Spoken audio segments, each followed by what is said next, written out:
Hello students, कैसे हैं आप लोग। आई होप आप सब सेफ होंगे और सुरक्षित होंगे। तो बच्चों, आज मैं आप लोगों के लिए लेकर आया हूँ 12th standard Maharashtra board science का फिजिक्स, और इसमें चैप्टर नंबर 3। चैप्टर का नाम है kinetic theory of gases and radiation. तो बच्चों, एक्चुअली ये दो पार्ट से बना हुआ है। काइनेटिक थ्योरी ऑफ गैसेस एक पार्ट है and radiation is the second part. इस चैप्टर को हम लोग दो पार्ट में स्टडी करेंगे। तो first of all we will study with the kinetic theory of gases. तो काइनेटिक थ्योरी ऑफ गैसेस को स्टार्ट करने से पहले स्टूडेंट्स, हम लोग कुछ इंपॉर्टेंट टर्म्स को देखेंगे, ठीक है। फॉर एग्जांपल, सबसे पहले हम लोग स्टार्ट करते हैं states of matter. States of matter, already you have studied कि स्टेट्स ऑफ मैटर क्या होते हैं। ये सॉलिड होता है, ठीक, सॉलिड, लिक्विड एंड गैस, ठीक। ये तीन स्टेट होते हैं किसी भी मैटर के। एक फोर्थ वन भी होता है प्लाज्मा, बट हम लोग इसके बारे में स्टडी नहीं करेंगे, ठीक है, क्योंकि वो परमानेंट नहीं होता, वो टेम्पररी स्टेट होता है, ठीक है। So will study about solid, liquid and gas, ठीक है। तो सबसे पहले सॉलिड में देखते हैं, ठीक है। क्रिस्टल, एक डायग्राम बना के दिखाता हूं मैं।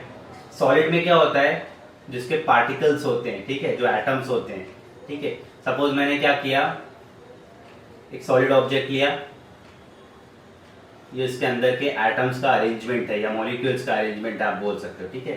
सो यू कैन सी दैट ये सॉलिड के लिए हो गया। Now will see for liquid, they are far apart, थोड़ा थोड़ा दूरी पे होते हैं, ठीक, थोड़ा थोड़ा दूरी पे होते हैं। And in case of gases,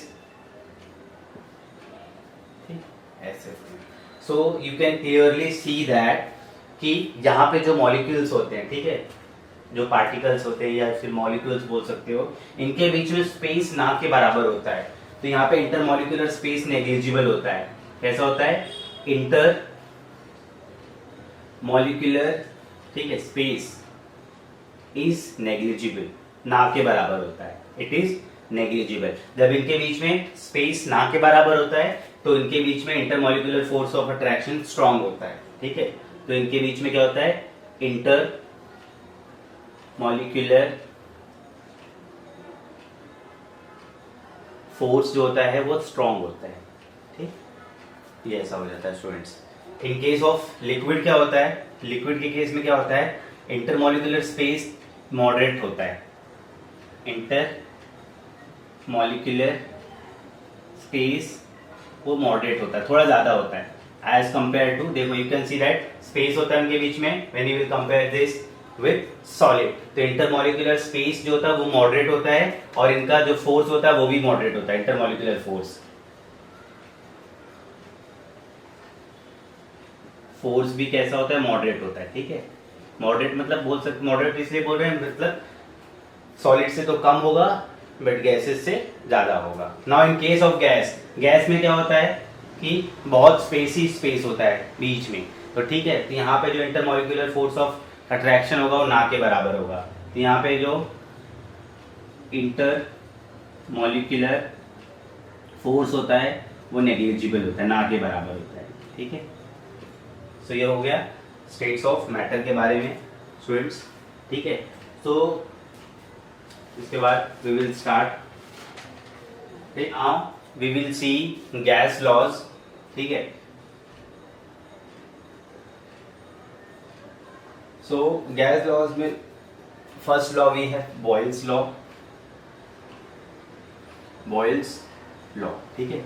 ये जो बॉयल्स लॉ था, जो इट वाज इंट्रोड्यूस्ड इन 1661 में, 1661 में ये इंट्रोड्यूस हुआ था बॉयल्स लॉ, ठीक है। बॉयल्स लॉ जो है it takes place at constant temperature, okay, constant temperature. So ये है क्या, पहले देख लेते हैं। एट कांस्टेंट टेम्परेचर, ठीक, at constant temperature the volume of a given mass of a gas, volume of a given mass of gas is inversely proportional to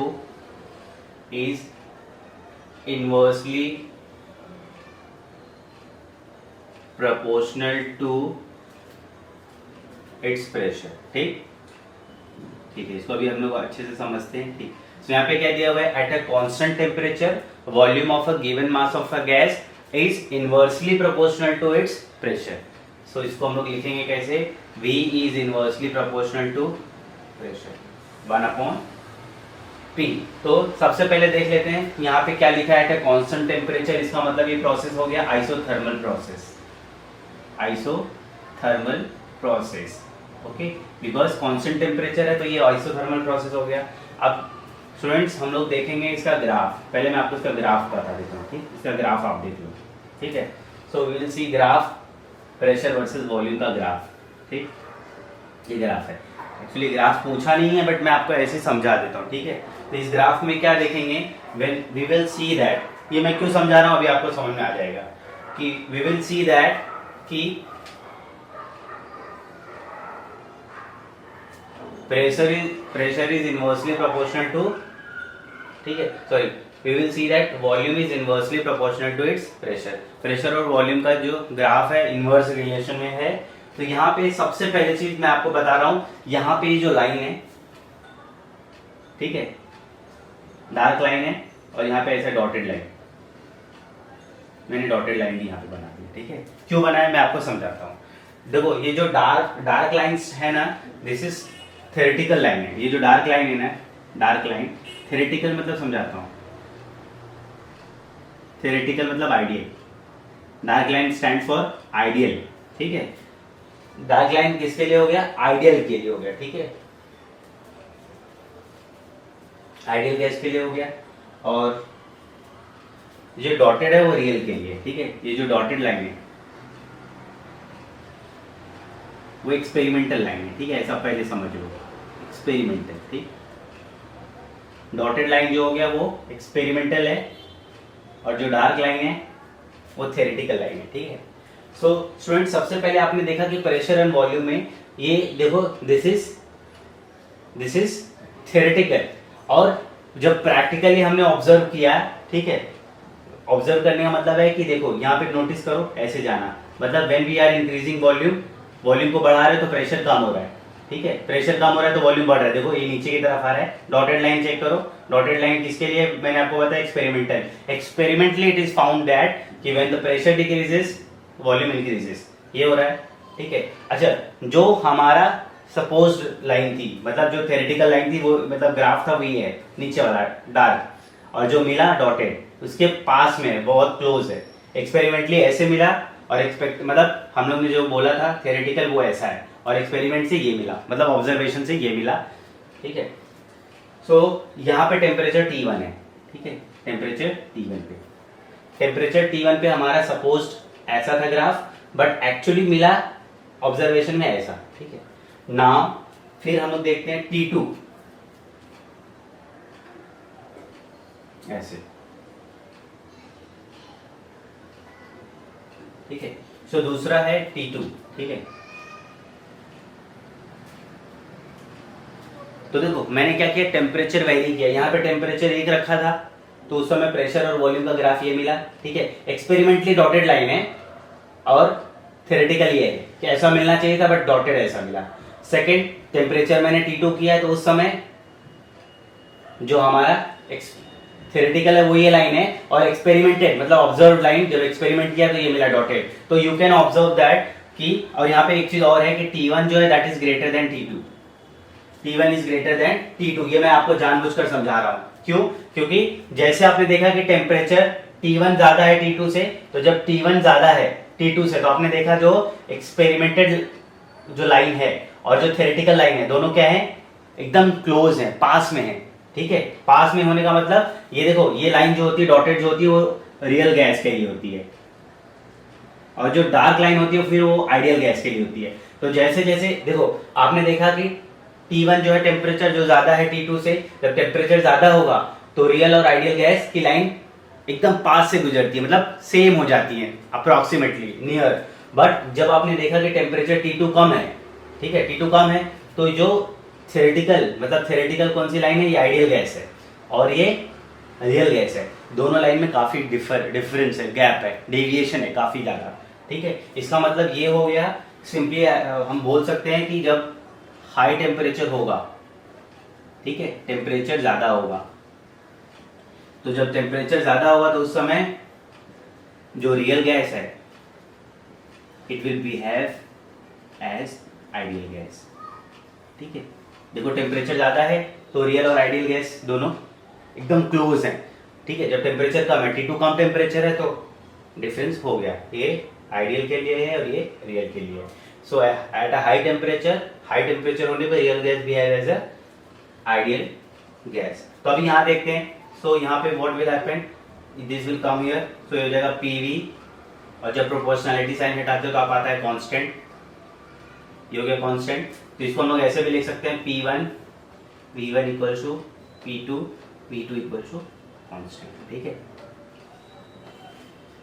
so students ये आपको मिल गया बॉयल्स लॉ। ठीक है, so Boyle's law hold for all gases at high temperature. तो ये जो Boyle's law है it hold, ठीक है, it hold for all gases at high temperature. ठीक है, इसका मतलब हर एक गैस के लिए बॉयल्स लॉ होल्ड हो सकता है, आ सकता है, बट क्या होना चाहिए, उसका टेम्परेचर ज्यादा होना चाहिए। ठीक है, so Boyle's law hold for all gases at high temperature. ठीक है, otherwise it is for ideal gas. ठीक, आइडियल गैस का तो है तो कोई प्रॉब्लम नहीं है, बाकी कोई भी अदर गैसेस हैं तो अगर हाई टेम्परेचर पे होगा तो बॉयल्स लॉ वहां पे होल्ड करेगा। ठीक है, ये हो गया आपका बॉयल्स लॉ। चार्ल्स लॉ, ठीक है, this law was introduced in 1783। ठीक है, दिस वॉज इंट्रोड्यूस्ड इन 1783। तो ये जो है law takes place at constant pressure. ठीक, अब प्रेशर पे आ जाते हैं, एट कांस्टेंट प्रेशर। सो इसको भी देखते हैं, लॉ क्या कहता है, एट कांस्टेंट प्रेशर। ठीक है, एट अ कांस्टेंट प्रेशर, यहाँ पे प्रेशर को क्या रखना है, कांस्टेंट रखना है। At a constant pressure the volume of a given mass of gas, the volume of a given mass of gas is directly proportional to its absolute temperature, its absolute temperature। ठीक है, so students सबसे पहले आप समझो कि absolute मतलब क्या होता है। जो टेम्परेचर केल्विन में लेते हैं ना उनको हम लोग एब्सोल्यूट टेम्परेचर कहते हैं। ठीक है, temperature in Kelvin is known as the absolute temperature. तो यहां पे आपने देखा कि volume is directly proportional to its absolute temperature. Volume, तो यहां पे आपने देखा कि volume is directly proportional to, ठीक है, its absolute temperature. Okay, so now अभी हम लोग देखते हैं, ग्राफ देख लेते हैं। ठीक है, ये सब एग्जाम में आपको लिखने नहीं आएगा ग्राफ, बट आपको समझना है। ठीक है, तो यहाँ पे डायरेक्ट रिलेशन है, volume is directly proportional to, तो एक स्ट्रेट लाइन बनेगी। ठीक है, डायरेक्टली स्ट्रेट लाइन बन रही है। ओके, सो ये थ्योरेटिकल लाइन हुई। डार्क लाइन किसकी होती है आपको मैंने बताया था, ये आइडियल गैस के लिए होती है। ठीक है, आइडियल गैस, ठीक है, जो कि जनरली आइडियल गैस मिलता नहीं है, एज्यूम करते हैं आप लोग। ठीक है, सो आइडियल गैस के लिए लाइन हो गई डार्क लाइन। ठीक, ओके, नाउ अब रियल क्या होता है जब एक्सपेरिमेंट हम लोग करेंगे। तो सबसे पहले यहां देख लो, v is directly proportional to t है, तो v upon t equal to constant हो गया। इसका मतलब हम लोग लिख सकते हैं v1 upon t1, v2 upon t2 equal to constant.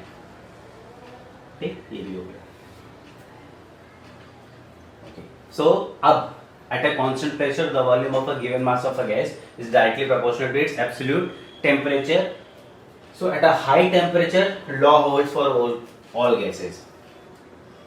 At high temperature, अब ये जो ग्राफ बनाया वॉल्यूम वर्सेस, ठीक है, टेम्परेचर का है, वॉल्यूम वर्सेस टेम्परेचर का, ठीक है। सुनाओ, अब हम लोग ने क्या किया, एक एक्सपेरिमेंट किया। एक्सपेरिमेंट में जो रियल गैस था, अभी आप यहाँ नोटिस करना,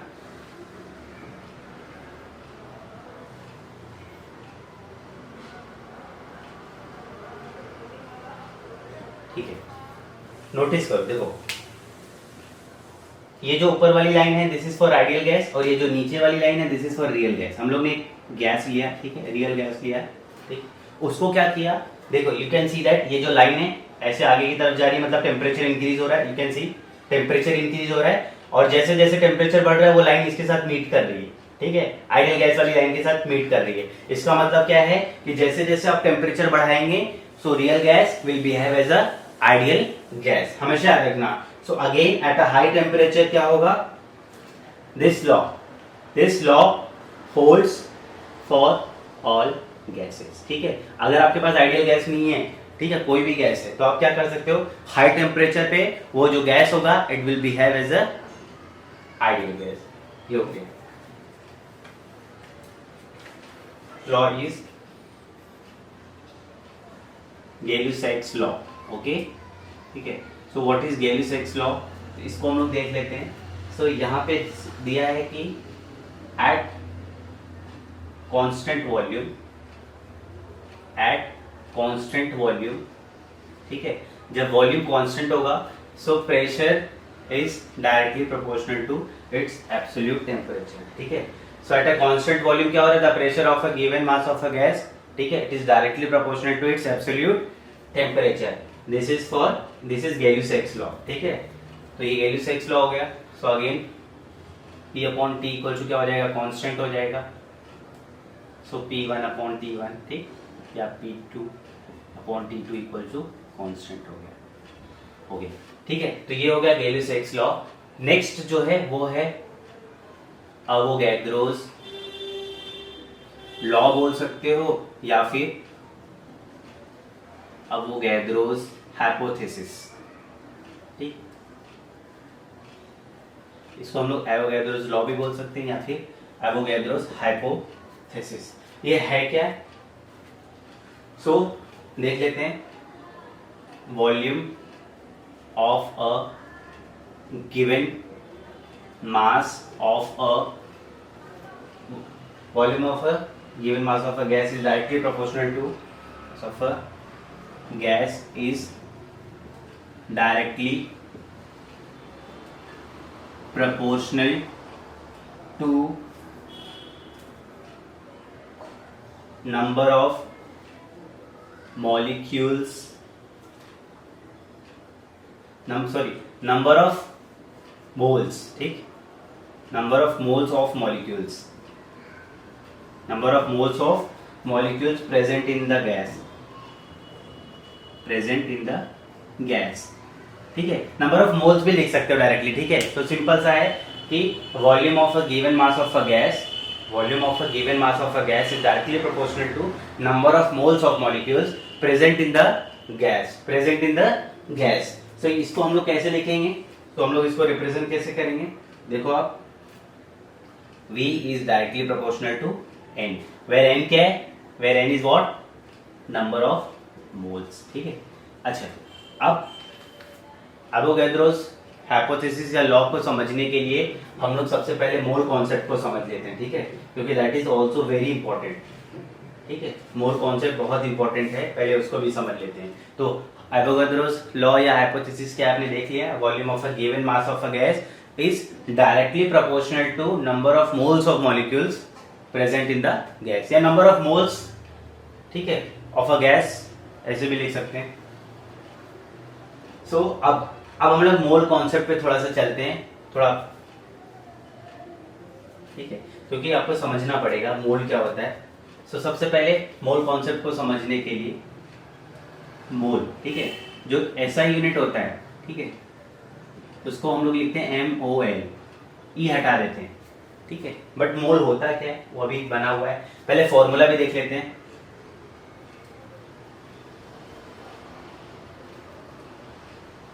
मोल इक्वल टू होता है मास अपॉन मॉलिक्यूलर मास, ठीक। मोल इक्वल टू क्या होता है, मास अपॉन मॉलिक्यूलर मास या molar mass, mass upon molar mass लिखो, ठीक, एक ही होता है दोनों, मोलर मास, दोनों का मतलब सेम होता है, कुछ डिफरेंट नहीं होता है। ओके स्टूडेंट्स, ओके अब इस कॉन्सेप्ट को थोड़ा सा समझते हैं, ठीक है। जब आप शॉप पे जाते हो, ठीक है, अगर फ्रूट सेलर के पास जाओगे, बोलोगे मुझे 1 डजन बनाना चाहिए, पाइनएप्पल चाहिए, कुछ भी 1 डजन मैंगो चाहिए, जब आप 1 डजन बोलते हो तो 1 डजन का मतलब होता है 12 यूनिट्स, ठीक। 1 डजन आप कुछ भी लो, 1 डजन कुछ भी होने दो, वो 12 यूनिट्स ही होगा, ठीक है। सिमिलरली अगर आप बोलते हो आज मैं 1 किलोमीटर चला, तो जब आप 1 किलोमीटर बोलोगे तो इसका मतलब होता है 1000 मीटर, ठीक है, वो फिक्स है, ठीक है, वो चेंज नहीं हो सकता।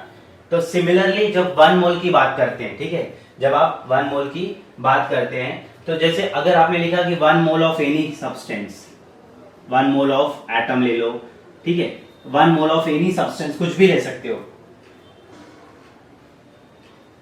सब्सटेंस, ठीक है। सो 1 मोल ऑफ एनी सब्सटेंस, वो सब्सटेंस एटम हो सकता है, मॉलिक्यूल्स हो सकता है, कुछ भी हो सकता है, ठीक है, एटम्स हो सकता है, मॉलिक्यूल्स हो सकता है, आयंस हो सकता है, पार्टिकल्स हो सकता है, एनीथिंग इट कैन बी, ठीक है। सो 1 मोल ऑफ एनी सब्सटेंस जो होता है स्टूडेंट्स, वो एवोगैड्रोस नंबर के बराबर होता है। वो कितना होता है, 6.023 इंटू 10⁻23। इतना एटम्स, आयंस या मॉलिक्यूल्स बोलो, एटम्स बोलो या फिर आयंस बोलो या फिर मॉलिक्यूल्स बोलो, ठीक है। इसका मतलब है, देखो बहुत सारी बुक में 6.022 भी होता है, इंटू 10⁻23 लिखा है, तो बहुत सारी बुक में 6.023 भी होता है, तो आप ले सकते हो कुछ भी। तो सबसे पहले चीज आपको याद रखना है कि जब कभी भी 1 मोल बोलेंगे, ठीक है, 1 मोल ऑफ एटम बोले, 1 मोल ऑफ एटम में कितने एटम होंगे अगर पूछा, सो 6.023 इंटू 10⁻23 एटम्स होंगे, ठीक है। पार्टिकल्स पूछा तो 6.023 इंटू 10⁻23 पार्टिकल्स होंगे। तो ये आपको पता होना चाहिए, क्योंकि ये अवोगैड्रोस नंबर है, अवोगैड्रोस नंबर, ठीक, 6.023 into 10⁻23।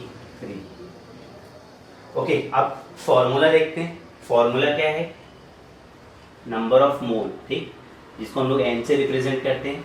Number of mole N equal to क्या होता है, number of particle upon 6.023 into 10⁻23, ठीक है। अब ये कैसे पूछ सकता है कि सपोज स्टूडेंट्स पूछा है कि कोई भी सब्सटेंस है, उसके नंबर ऑफ पार्टिकल्स गिवन है, ठीक है, कुछ भी हो सकता है, 500 दिया है, 800 दिया है, 1 लाख दिया है, 2 लाख दिया है, तो बोलेगा वो कि कोई एक पर्टिकुलर गैस है या सब्सटेंस है, ठीक है, उसके उसमें नंबर ऑफ पार्टिकल्स 1 लाख हैं, तो पूछेगा नंबर ऑफ मोल्स कितने होंगे, तो नंबर ऑफ पार्टिकल्स यहाँ पे रखने हैं, डिवाइडेड बाय 6.023 करना है, तो आपको उसके नंबर ऑफ मोल्स इसमें कितने होंगे वो पता चल जाएंगे, ठीक है। ये फॉर्मूला बन गया। अब देखते हैं कि weight of 1 atom of an element, ठीक है, अभी है, ये थोड़ा बेसिक कॉन्सेप्ट है, थोड़ा देख लो फिर आगे चलेगी। वेट ऑफ 1 एटम, ठीक, एक एटम लिया ऑफ एन एलिमेंट, किसी एलिमेंट का, ठीक, weight of 1 atom of an element, तो इसका फॉर्मूला क्या हो जाएगा, एटॉमिक वेट, ठीक है, अपॉन 6.023 इंटू 10⁻23, ठीक है। कोई भी एक एलिमेंट है, ठीक है, कोई भी हाइड्रोजन एलिमेंट है, उसका अगर एक एटम लिया, ठीक है, सो उसका वेट फाइंड करना है, तो उसका एटॉमिक वेट क्या होगा, अपॉन 6.023 इंटू 10⁻23। सिमिलरली फॉर्मूला है, ये केमिस्ट्री में भी है, weight of 1 molecule of a compound, ठीक है। अभी जैसे हाइड्रोक्लोरिक, ठीक, हाइड्रोक्लोरिक, ठीक है, तो HCl लिया, एक कंपाउंड है, ठीक है, सो ये HCl के मॉलिक्यूल से बना है बहुत सारे, सो अगर पूछा कि एक HCl मॉलिक्यूल जो है, ठीक है, उसका वेट कितना होगा, तो सेम क्या करोगे, उसका मॉलिक्यूलर वेट फाइंड कर लोगे, मॉलिक्यूलर वेट क्योंकि यहाँ बात किसकी है, मॉलिक्यूल की है। तो जब एटम की बात होती है तो एटॉमिक वेट होता है, सिंगल होता है वो। जब मॉलिक्यूल की बात होगी तो HCl का एक H+Cl दोनों को मिला के एक मॉलिक्यूल का मॉलिक्यूलर वेट फाइंड करोगे एंड उसको डिवाइड कर दोगे 6.023 इंटू 10⁻23। ये हो गया, ठीक है। ना हम लोग मेनली जो पढ़ रहे हैं फॉर गैस देखते हैं, गैस के लिए क्या होता है। सो गैस के लिए फॉर्मूला बनता है number of mole equal to क्या हो जाता है, N/NA, ठीक है, N/NA। यहाँ पे आप देखोगे क्या है, N stands for number of मोल, ठीक है। कैपिटल Na क्या हो गया, एवोगैड्रोस नंबर हो गया, ठीक है, एवोगैड्रोस नंबर, एवोगैड्रोस नंबर, ठीक है, एवोगैड्रोस नंबर बोल दो, ठीक है। या फिर number of molecules in 1 mole of gas, या फिर बोल सकते हो number of molecules in 1 mole of a gas, ठीक। ये भी तो है ना स्टूडेंट्स, क्योंकि आपने देखा कि एक 1 मोल ऑफ गैस में, 1 मोल ऑफ गैस में जो नंबर ऑफ पार्टिकल्स बोलो, नंबर ऑफ मॉलिक्यूल्स बोलो, वो कितना होता है 6.023 इंटू 10⁻23। तो आप उसको एवोगैड्रोस नंबर बोलो Na को, या फिर number of molecules in 1 mole of a gas. और जो N होता है ये ऊपर वाला न्यूमरेटर में जो है number of molecules in a gas, in a gas. अब देखो फॉर्मूले में क्या है, अगर ऊपर नंबर ऑफ मॉलिक्यूल्स पूछा है तो नीचे भी number of molecules in 1 mole of gas लेना है, ठीक है। We have seen that in 1661 में बॉयल्स ने अपना लॉ दिया, ठीक है। उसके अकॉर्डिंग क्या था, at a constant temperature volume of a given mass of a gas is inversely proportional to its pressure, ठीक है, ये बॉयल्स ने दिया, ठीक है। उसके बाद 1783 में, ठीक है, 100 साल के बाद, ठीक है, 100 से ज़्यादा साल के बाद चार्ल्स ने अपना एक लॉ दिया, चार्ल्स लॉ। चार्ल्स ने क्या लॉ दिया था, at a constant pressure volume of a given mass of a gas is directly proportional to its absolute temperature, ठीक है, ये चार्ल्स ने दिया। फिर इन 1811 एवोगैड्रोस हाइपोथेसिस या लॉ बोलोगे, ठीक है, या हाइपोथेसिस जो आपको बोलना है बोल सकते हो। उसमें क्या दिया गया कि volume of a given mass of a gas is directly proportional to number of moles, ठीक है।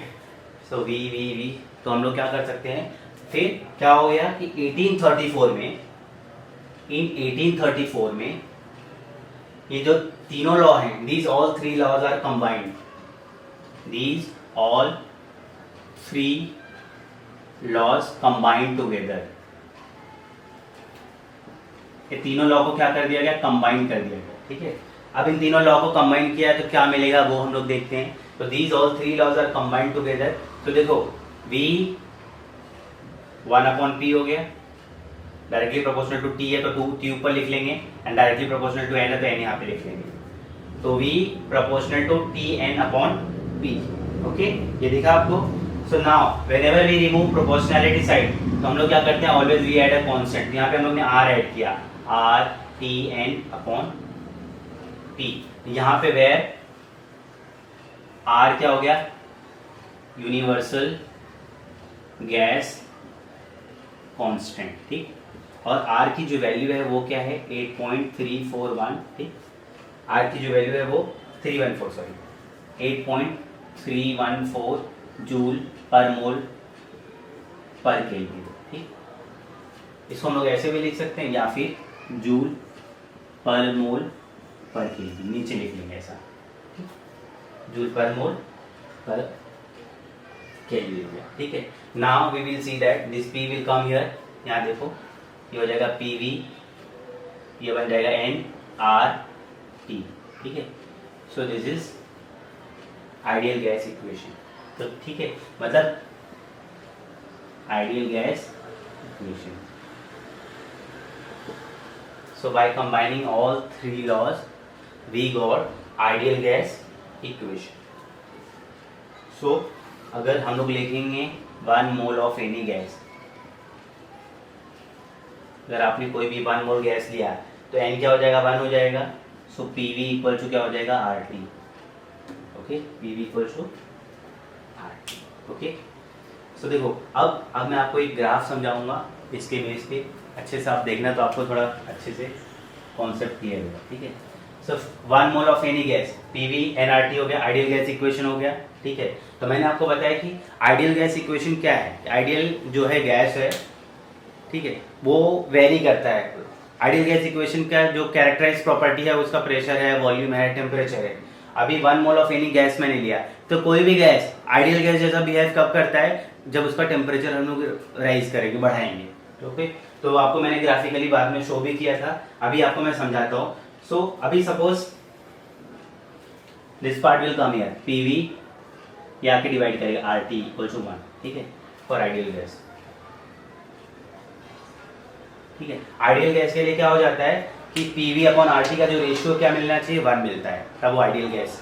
ठीक है, कोई भी गैस एज बिहेव करेगा एज अ आइडियल गैस कब, जब ये रेशियो 1 हो जाएगा। ठीक है, ठीक है, ये पहले समझो आप। तो अभी एक होगा कैसे, तो एक काम करते हैं, वो होगा ऐसे कि either you can increase temperature और यू कैन डिक्रीज प्रेशर।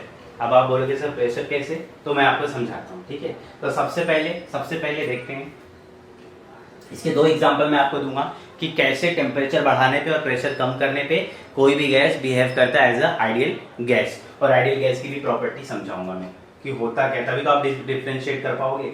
सो देखो, सबसे पहले पीवी अपॉन आर टी 1 को किसके लिए, आइडियल गैस के लिए। देख ये देखो, पीवी अपॉन आर टी ले लिया यहाँ पे, वर्सेस प्रेशर का ग्राफ, ठीक। ये देखो इसका जो ग्राफ है ये 1 के लिए, ये 1, ठीक, ये 1 है। ठीक है, सो पीवी आर टी की वैल्यू क्या है, 1 कांस्टेंट है। देखो एक स्ट्रेट लाइन जा रही है, 1 ऐसा। ठीक, अब क्या करते हैं, तो ये आइडियल गैस के लिए हो गया। किसके लिए हो गया, आइडियल गैस के लिए, आइडियल गैस। ठीक है, अब एक काम करते हैं,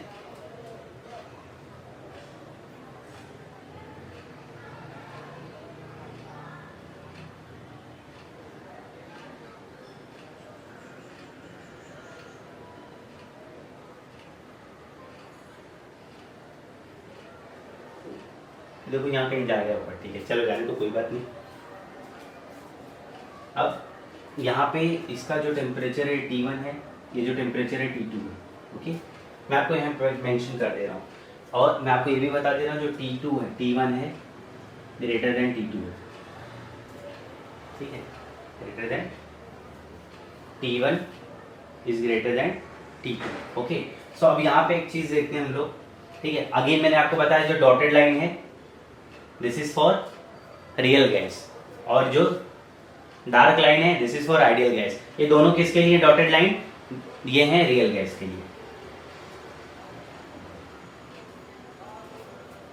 अभी आप देखो और सोच के बताओ मुझे। ठीक है, ये जो दोनों रियल गैस की लाइन है, ठीक है, 1 कहाँ पे बता रही है, 1 साथ में, ये देखो यहाँ पर।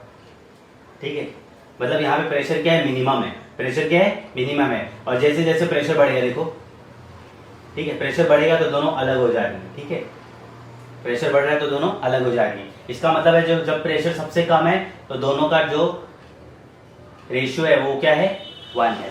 सो एट अ मिनिमम प्रेशर, एकदम कम प्रेशर पे, ठीक है, real gas behave as a ideal gas at minimum pressure. ठीक है, या जब pressure as the pressure decreases, ठीक है, ठीक है, मिनिमम प्रेशर बोलो, या फिर आप बोल सकते हो कि एट लो प्रेशर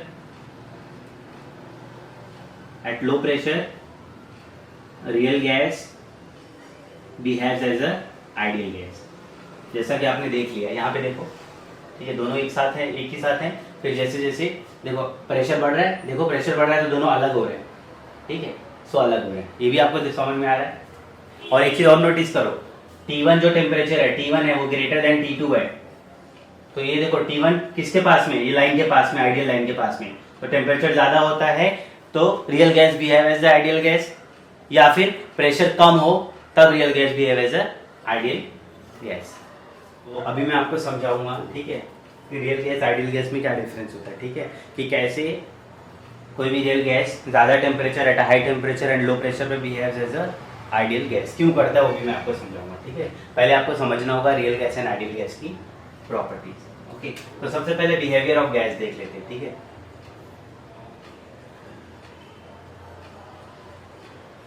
ये एक्चुअली डिलीटेड टॉपिक है, ये टॉपिक को डिलीट कर दिया है, बट फिर भी आगे के कॉन्सेप्ट को समझने के लिए ये बेस है, तो ये आपको समझना पड़ेगा। बिहेवियर ऑफ गैस,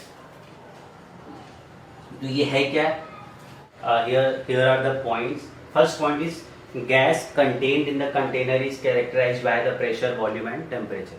किसी भी कंटेनर में जो कंटेन गैस होता है, जो उसके अंदर भरा होता है, एनक्लोज्ड होता है, that is characterized by its pressure, volume and temperature, ठीक है। उसके प्रेशर, वॉल्यूम एंड टेम्परेचर से उस गैस के बारे में हम लोग उसकी कैरेक्टरिस्टिक प्रॉपर्टी को पता कर सकते हैं, इवेल्युएट कर सकते हैं।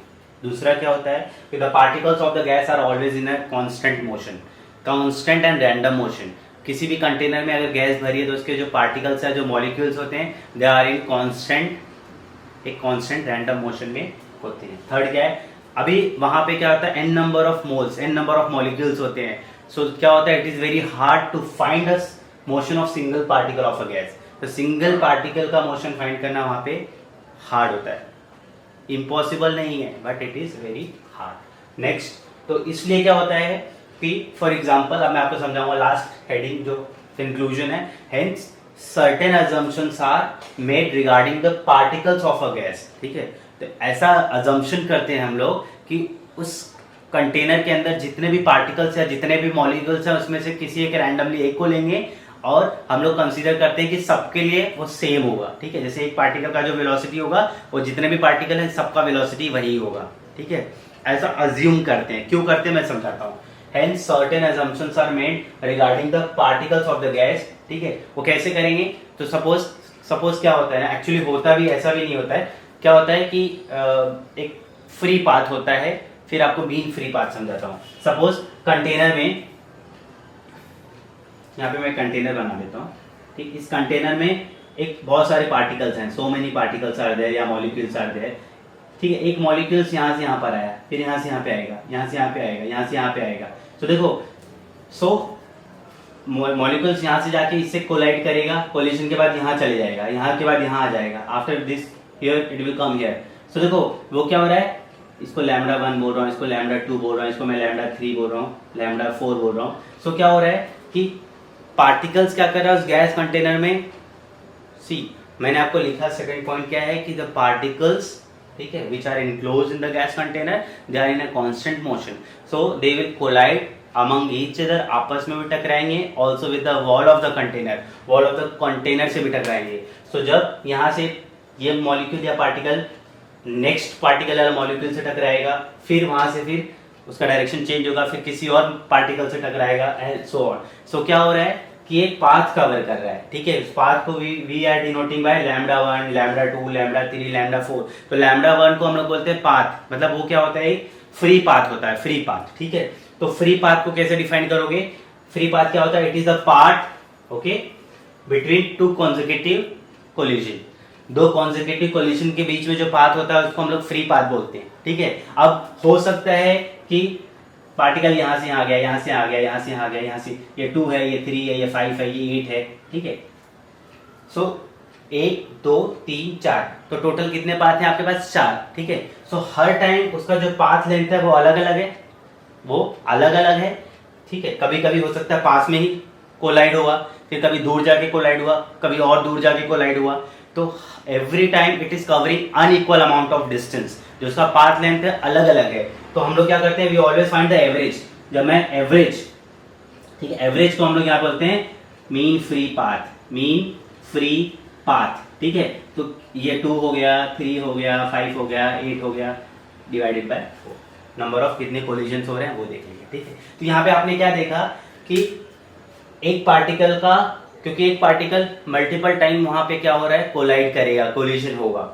सो हम लोग एक ही पाथ लेंथ को लेकर नहीं बैठ रहे हैं, हम लोग क्या कर रहे हैं, certain assumptions are made regarding the particles of a gas average physical quantity, तो यहाँ पे हम लोग फिजिकल क्वांटिटी, जो फिजिकल क्वांटिटी यहाँ पे हम लोग पाथ को ले रहे हैं, ठीक है, टोटल पाथ लेंथ जो है, तो 1 2 3 ये जो टोटल पाथ है इनका हम लोग क्या कर रहे हैं, एवरेज निकाल रहे हैं, ठीक है। So we are taking average physical quantity, तो यहाँ पे फिजिकल क्वांटिटी क्या हो जाएगा, जो पाथ लेंथ है वो, तो we are taking average physical quantities over the large number of particles, ठीक है। तो ऐसा एक पार्टिकल के लिए है ऐसा, ठीक है, ये मीन फ्री पाथ एक पार्टिकल का, ऐसा n नंबर ऑफ पार्टिकल्स के लिए वी कैन कैलकुलेट, ठीक है।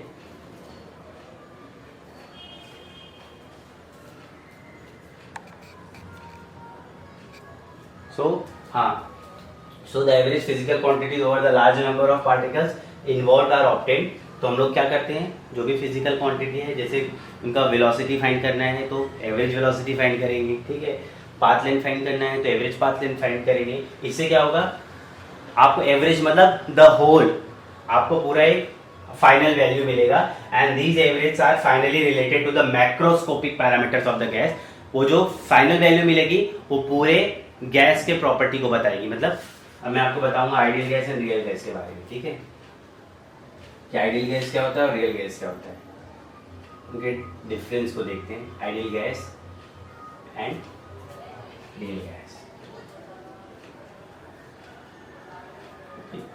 और इसके साथ साथ मैं ये भी बताऊंगा कि कैसे कोई भी रियल गैस का टेम्परेचर बढ़ाने पर या प्रेशर को कम करने पे हम लोग रियल गैस को बिहेव करा सकते हैं एज अ आइडियल गैस। ये भी देखेंगे ऐसा होता क्यों है, ठीक है। तो सबसे पहले गैस, आइडियल गैस क्या होता है कि अ गैस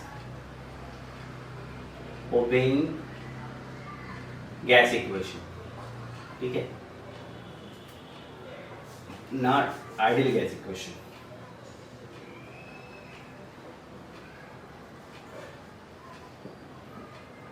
कोई भी गैस जो आइडियल गैस इक्वेशन को ओबे करती है, ठीक है, उसको हम लोग बोलते हैं ideal gas, is ideal gas, ठीक, इज आइडियल गैस, ठीक है। ये हो गया आइडियल गैस, ठीक है। रियल गैस क्या होता है, it consists of atoms, molecules, ठीक है, एटम्स एंड मॉलिक्यूल्स, ठीक है। अगला चीज जो समझना है, इंटरमॉलिक्यूलर इंटरएक्शन जो होते हैं, inter molecular interaction is absent, ठीक। अब इसका मतलब क्या होता है, आइडियल गैस में क्या मॉलिक्यूल्स नहीं होते, क्या एटम्स नहीं होते, होते हैं, बिल्कुल होते हैं, ठीक है, एटम्स मॉलिक्यूल्स होते हैं, बट उनके बीच में इंटरएक्शन एब्सेंट होता है। इंटरएक्शन का मतलब क्या होता है कि जैसे आप किसी फ्रेंड से मिलते हो, ठीक है, तो आप अपनी टिफिन शेयर करते हो, है ना, कुछ शेयर करते हो, उसको कुछ देते हो, कुछ उससे लेते हो।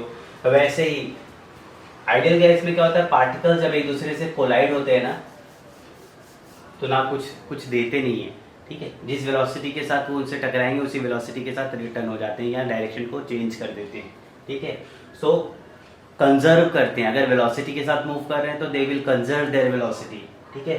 सो यहाँ पे क्या होता है, पहली बात तो इंटरमॉलिक्यूलर इंटरैक्शन एब्सेंट होने का मतलब ये होता है कि वो लोग कुछ आपस में इंटरैक्शन नहीं होता है, कुछ एक्सचेंज जैसा कुछ नहीं होता है, क्योंकि इलास्टिक कोलिजन होता है इसमें, ठीक है। आइडियल गैस में जो पार्टिकल्स होते हैं, ठीक है, उनका जो कोलिजन होता है वो कैसा होता है, इलास्टिक होता है, ठीक है।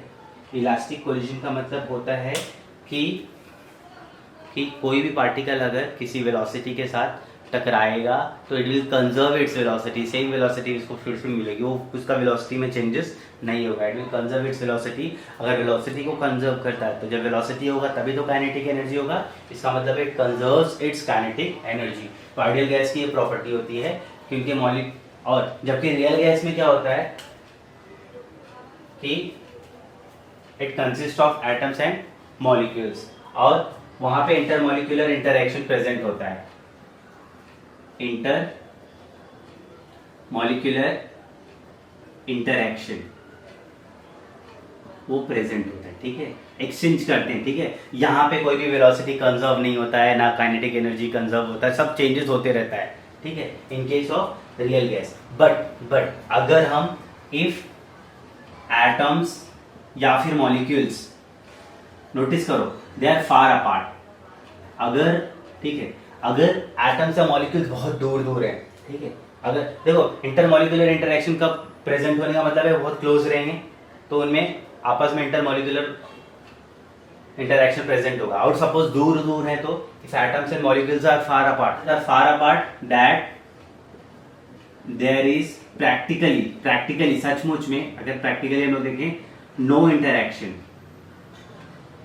ठीक है, there is practically no interaction, so क्या हो जाएगा, so the real gas is said to be ideal gas, ठीक है, ये हो सकता है, ठीक है। सो दिस कैन अचीव, अच्छा ये कैसे हो सकता है, this can achieved by lowering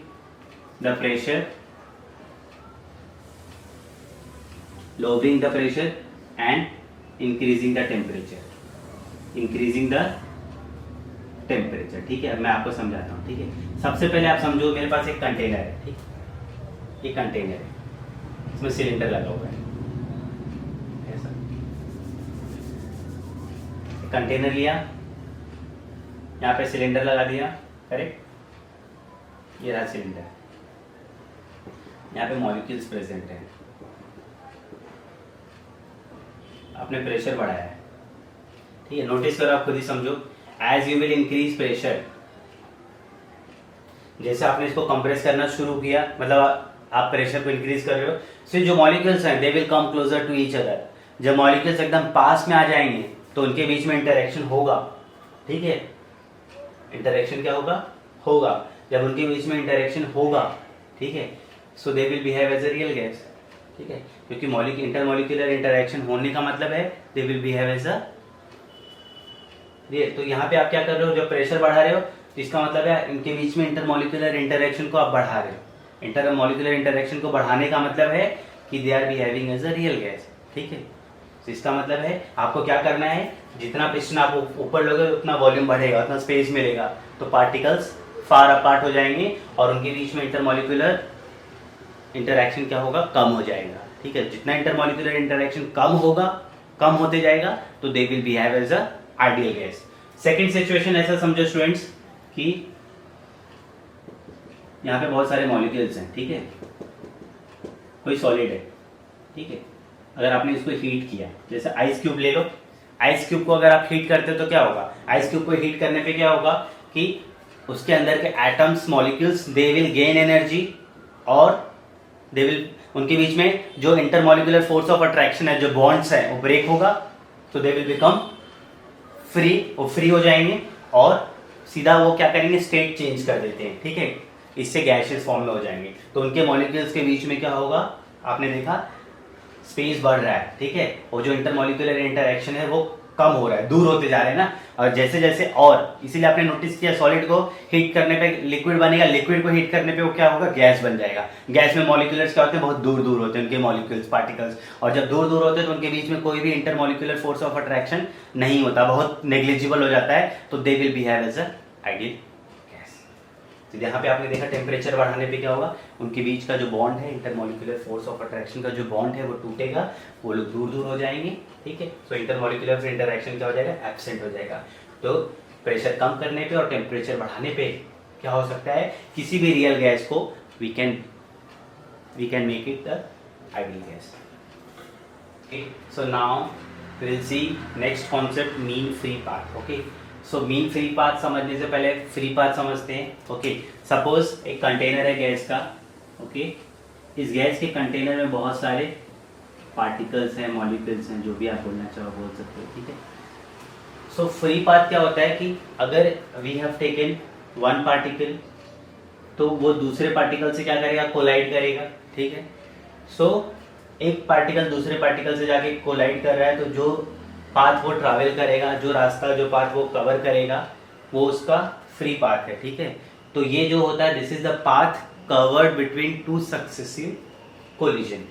तो दो सक्सेसिव कोलिजन के बीच में जो रास्ता होता है उसको ही हम लोग फ्री पाथ कहते हैं, ठीक है।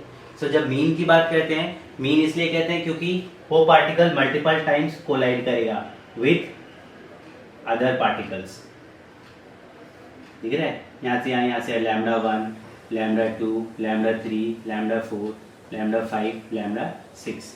जब मीन फ्री पाथ बोलेंगे तो क्या हो जाएगा, मीन फ्री पाथ मतलब हो जाएगा lambda equal to lambda 1 plus lambda 2 plus lambda 3, lambda 4, lambda 5 plus lambda 6 and total number of paths 6। So ये हो गया मीन, ठीक है, ये हो गया मीन फ्री पाथ। तो यहाँ पे हम लोग क्या किया, we have found out the average, ठीक है। So the average distance covered by particle with constant velocity. वो जो पार्टिकल ट्रैवल कर रहा है ना, वो कांस्टेंट वेलोसिटी के साथ ट्रैवल कर रहा है, क्योंकि ये जो गैस हमने लिया है ना, ये कैसा गैस है, आइडियल गैस है। मैंने आपको समझाया था, आइडियल गैस में पार्टिकल्स जो होते हैं वो वेलोसिटी को कंजर्व कर के रखते हैं, मतलब उनकी वेलोसिटी कंजर्व्ड होती है, काइनेटिक एनर्जी भी कंजर्व्ड होती है, क्योंकि वहां पे कोलिजन कैसा होता है, इलास्टिक कोलिजन होता है। और इलास्टिक कोलिजन में जब पार्टिकल दूसरे पार्टिकल से टकराता है या फिर वॉल ऑफ द कंटेनर से टकराता है, तो भी वो अपने वेलोसिटी को कंजर्व करके रखता है। वही वेलोसिटी रिमेन्स द, कंजर्व करने का मतलब वेलोसिटी रिमेन्स द सेम। तो इसीलिए यहाँ पे मेंशन किया कांस्टेंट वेलोसिटी। तो average distance covered by the particle with constant velocity between two successive collision. तो यहाँ पे बहुत सारे सक्सेसिव कोलिजन्स हुए हैं, ठीक है, बिटवीन टू पार्टिकल्स। तो उन सबका पाथ लेना है, फ्री पाथ को लेना है, एड अप करना है, टोटल डिवाइड, उसको डिवाइड करना है नंबर ऑफ कोलिजन्स। तो 6 बार हुआ है, 1 2 3 4 5 6, डिवाइड कर देंगे तो we will get mean free path. अब आपको समझना है कि मीन फ्री पाथ इज, ये जो मीन फ्री पाथ होता है जिसको we represent by lambda, it is inversely proportional to density, ठीक है। यहाँ पे लिखा है कि mean free path is inversely proportional to या varying, inversely varying with the density, ठीक है। अगर कोई मीडियम डेंस है, गाढ़ा है, ठीक है, तो डेंस मीडियम होगा, तो डेंस मीडियम का मतलब हो गया कि उनके जो पार्टिकल्स होंगे they will be very close, particles बहुत पास में होंगे। तो ऐसे मीडियम में ट्रैवल करना या मोशन करना बहुत डिफिकल्ट होता है, ठीक है, क्योंकि particles will be closer to each other. So अब क्या होगा कि जो मीन फ्री पाथ है वो छोटा हो जाएगा, क्योंकि पार्टिकल बहुत पास वाले पार्टिकल से टकराएंगे, ठीक है, बहुत, क्योंकि सब पार्टिकल्स बहुत क्लोज आ गए, तो जो उनके बीच का जो सक्सेसिव डिस्टेंस होगा बहुत कम हो जाएगा, ठीक है, वो क्या हो जाएगा, कम हो जाएगा। डेंसिटी की वजह से क्या हो रहा है, उनका मीन फ्री पाथ क्या हो जाएगा, छोटा हो जाएगा। देखो डेंसिटी इंक्रीजेस तो mean free path decreases, mean free path decrease हो जाएगा, सब पास पास में आ जाएंगे, तो इसकी वजह से कोलिजन भी क्या होगा, बढ़ जाएगा, सब पास पास में रहेंगे, टकराएंगे आपस में, नजदीक से ही टकरा लेंगे। So density of a gas का फॉर्मूला होता है n upon v, where n क्या होता है, नंबर ऑफ, डेंसिटी तो नॉर्मली फॉर्मूला होता है मास अपॉन वॉल्यूम, बट यहाँ पे क्या है, place of mass number of molecules enclosed, उस कंटेनर में कितने मॉलिक्यूल्स हैं डिवाइडेड बाय कितना वॉल्यूम है उनका, ठीक है, टोटल मॉलिक्यूल्स का, टोटल उस कंटेनर में जो मॉलिक्यूल्स, जो वॉल्यूम अवेलेबल है। और इसका फॉर्मूला देखो, ये मैंने बताया कि density increase, density is inversely proportional to its, sorry, mean free path is inversely proportional to its density. So we will see that कि हायर द डेंसिटी, आपने क्या देखा, जैसे डेंसिटी बढ़ेगा, हायर द डेंसिटी, सो क्या होगा, डेंसिटी बढ़ने की वजह से क्या होगा, smaller will be mean free path, ठीक है। डेंसिटी बढ़ेगा तो मीन फ्री पाथ क्या हो जाएगा, कम हो जाएगा, और इसकी वजह से क्या होगा, मोर कोलिजन होगा, मोर कोलिजन विल अकर, ओके। इसके अलावा इट इज ऑल्सो सीन, और क्या देखा गया है, दैट जो लैम्डा होता है, mean free path is inversely, ठीक है, मीन फ्री पाथ, देखो mean free path is also inversely proportional to size of the molecule, inversely proportional to size of molecule, ठीक है। साइज का मतलब क्या होता है, डायमीटर ना, से डायमीटर, ठीक। सो इसका मतलब है lambda is also inversely proportional to diameter, sorry, mean free path is also proportional to, inversely proportional to diameter. इसका मतलब है कि smaller the size of molecule, less is the chance for collision, है ना, smaller the size of molecule, so क्या हो जाएगा, less will be chance for collision, ठीक है, या less is the chance, less will be the chance for collision. Smaller the size of molecule, molecule का size जितना छोटा होगा उतने कोलिजन, क्योंकि बहुत छोटे हो जाएंगे तो आपस में टकराएंगे नहीं, ठीक है। Smaller the size of the molecule, less will be the chance of collision, okay, and larger is the mean free path.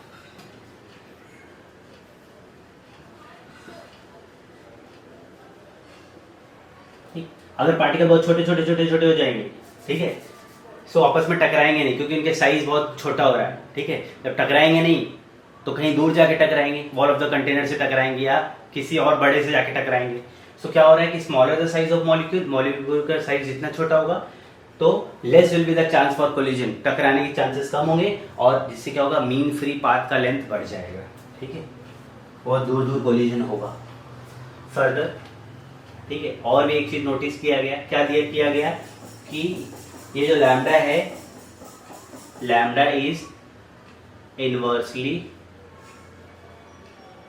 Proportional to d square, ठीक है। डी स्क्वायर क्या है, क्रॉस सेक्शन, ठीक है, क्रॉस सेक्शन किसका, of molecule, cross section of molecule, ठीक है। तो इसका मतलब है 1/d², ठीक है, ये हो गया, ठीक है, because it depends upon the cross section of the molecule. ये भी ऑब्जर्व किया गया कि lambda is inversely proportional to cross section of the molecule, okay. So now अब स्टूडेंट्स हम लोग एक चीज देखते हैं, आपने देखा इसके पहले कि lambda was inversely proportional to क्या था, डेंसिटी, और दूसरा क्या था कि lambda was inversely proportional to d² cross section. ये दोनों ऑब्जर्व किया आपने, ठीक है, साथ में पुट कर लेते हैं इसको। So lambda is inversely proportional to, ये ले लिया, ठीक, अच्छा। सो अब एक चीज याद रखना है आपको, यहां पे मैं लिख देता हूं,